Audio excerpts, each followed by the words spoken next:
Well, what's up, guys? Rick from DFS On Demand here with a preview for the Shriners Hospital Open. Whoops! So I kind of gave you a little spoiler alert. Let's jump to the DraftKings lobby here. So this is the preview for the Shriners Hospital Open this week, being played in Las Vegas. So what I've been working on the last couple weeks is a bunch of new tools for this upcoming season.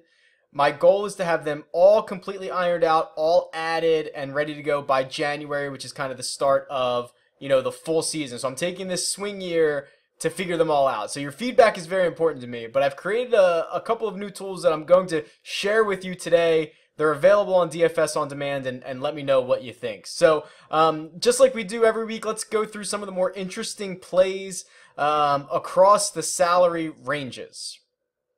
All right, this is going to be played at TPC Summerlin, which is a par 71 in Las Vegas. They've used this same course for quite a while, so we have a decent bit of course history. Some of the easiest greens to hit. Basically, if you're in the fairway, guys are going to go really low here. So emphasis on hitting the fairway, but these are some of the easiest greens to hit on tour. So let's talk about these players here.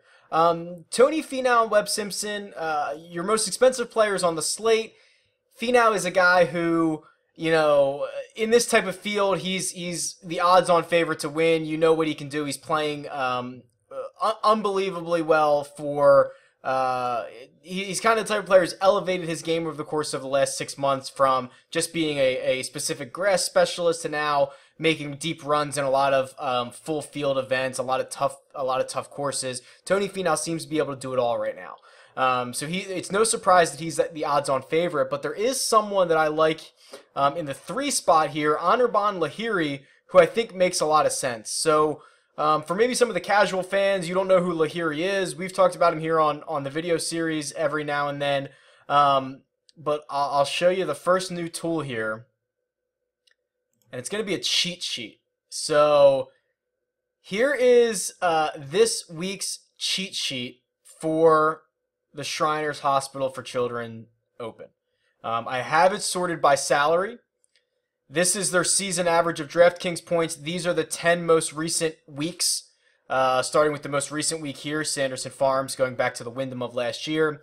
Just a couple of key stats. These might change week in and week out, but just to kind of give you an idea, it's mostly the strokes gained stats.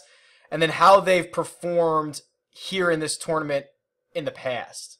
So here's Lahiri, and here's what I want to point out. A couple things. No course history. Has never played this event.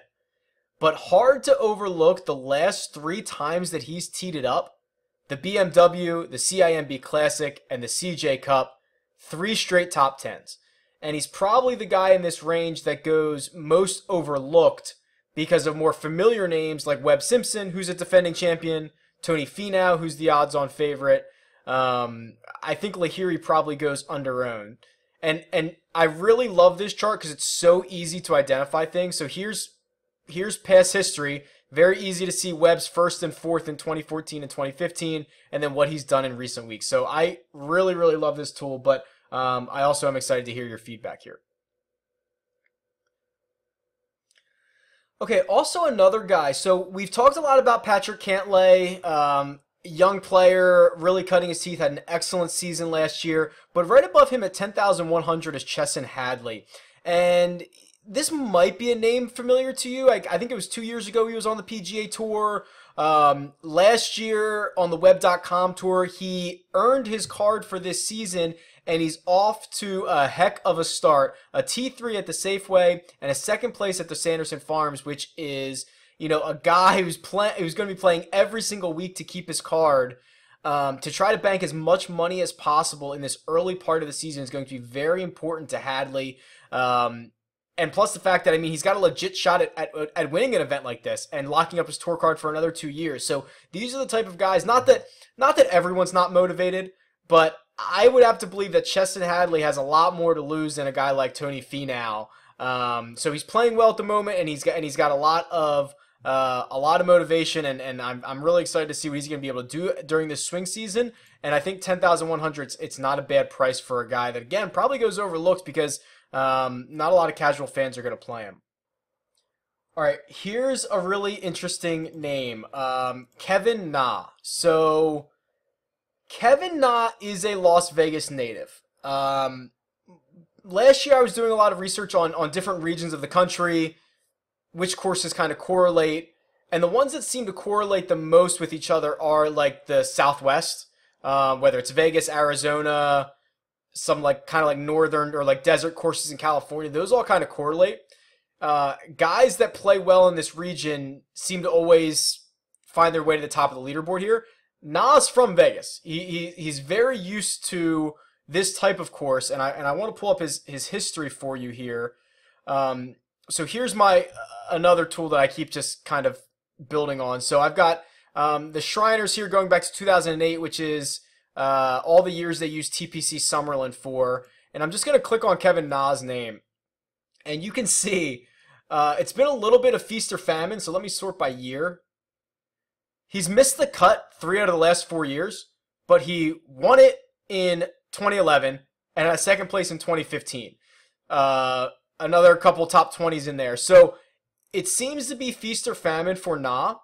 Let me see if I can find him on. Here we go. Hasn't played particularly great since the playoffs, right? He had a pretty deep run at the Dell. Played well a couple weeks before the playoffs started at the Wyndham with a 4th place, but other than that, didn't really do much. But he did make it all the way to the Tour Championship, so it's not like he was playing poorly. Or I'm sorry, he did not make it all the way. I was looking at the wrong line. So he hasn't played great in the swing season, but this is the type of course that can probably get him right. So I'm pretty interested in Na this week. I'm probably going to abandon the lobby here for a second because I want to run through some of these tools and just point out some of the more interesting plays. So as I go through this cheat sheet, I think there's a couple of things that are really great. Again, you can really identify guys who have good recent success and good course history. So here's Jason Kokrak coming off 2 pretty solid weeks in a row. Here's Jamie Lovemark. The last time he teed up, he had a 5th place finish, and he's finished 13th here in the past. Smiley Kaufman coming off a 4th place last week. He's won this tournament before. So very easy to identify these types of players when you're just scrolling through the cheat sheet. So I think this is a very helpful tool. I'm thrilled to hear what you guys think about it. But I am going to jump over to, let's go to tour stats.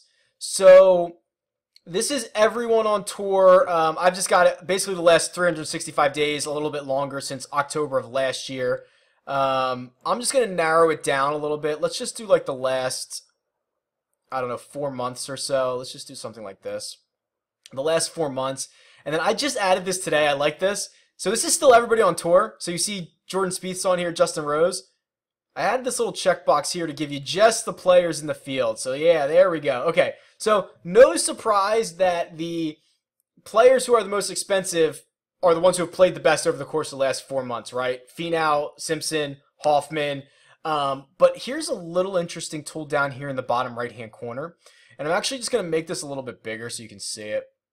So this is every player's average DraftKings points, but also with their standard deviation line. So depending on the type of formatted game you're playing, this is a really, really interesting tool. So we can look at this and say, okay, over the last 4 months, Peter Malnati is averaging basically 71 DraftKings points and only a 9 standard deviation. That is very, very consistent. You can see one of the most consistent players out here. That is the type of player I would want for a GPP. Here's Ryan Armour. So it's because he won last week and he's played 7 tournaments, but almost the same average as Peter Malnati, but a 39 standard deviation. That's massive.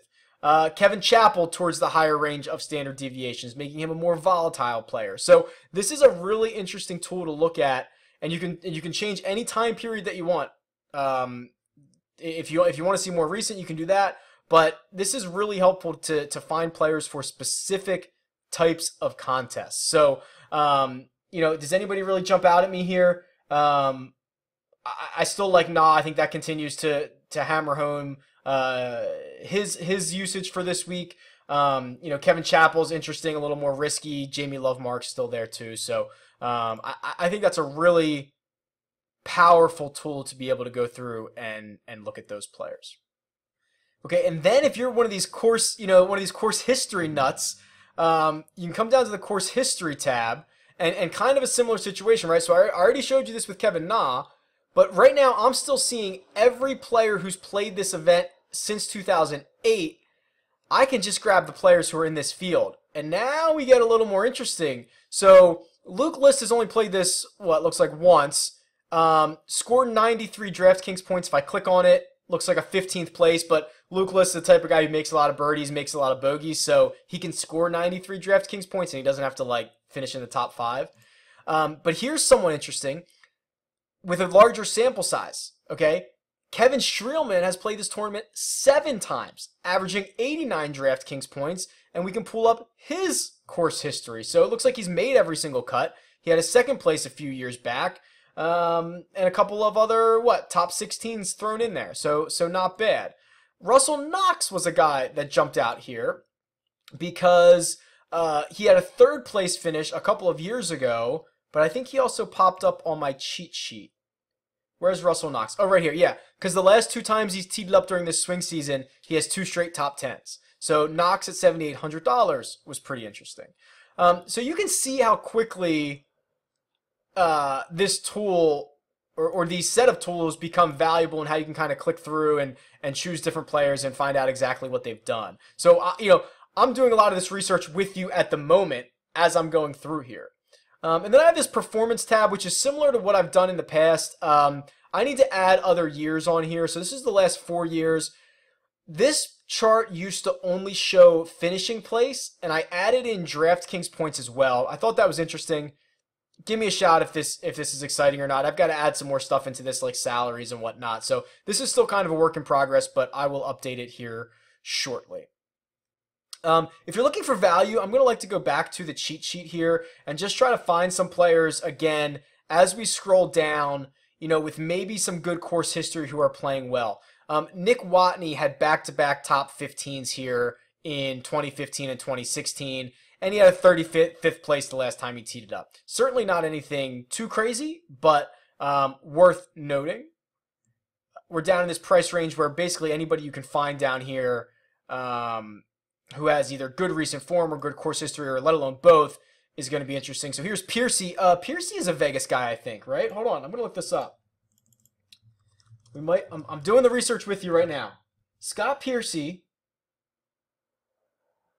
is from Las Vegas, and that makes sense because he has a 7th place, 3 straight top 25s. He's playing well recently. Let's go to his full course history. I like Scott Piercy just as a player, but this might actually be a viable... wow, look at this. Okay, so not only does he have 3 straight top 25s here, including a top 10, if you throw out this missed cut, he's basically top 25 to this every single time he's played it. Wow. Okay, so I was not prepared to talk about Scott Piercy when I started this video, but it looks like he's jumping off the screen quite a bit here. That's pretty interesting. Where is he? Oh, he's down. Oh my gosh, he's even less expensive now. He's $7,400. He's right here. Wow. Okay, I'm intrigued. I'm intrigued on Scott Piercy. Any lower than that? Let's see. Patton Kizzire coming off a top 10, and he's had a 2nd place here. He's a guy we've talked about other weeks as well. I'm actually a pretty big fan of Patton Kizzire. Derek Fathauer, 2 straight top 10s. Hasn't had great success here, but again, we're in the $7,000 price range. We're taking what we can get. That might be. I think Fathauer was the lowest guy that I had that I was interested in. Rod Pampling's a defending champion, but I don't know how you could possibly play him under any scenario. Camilo Villegas, 16th in 2016. He's shown a little bit of spunk in the last couple weeks. But maybe Piercy and Fathauer are the ones the 2 cheapest that I feel comfortable playing. So there you go. That is the preview for the Shriners Hospital for Children Open. These are my new tools. They will be evolving. They're, nothing's set in stone here. So please, please, please give me your feedback. You can tweet me. It's at DFS On Demand, or you can leave a comment below, and I will talk to you guys soon. See ya.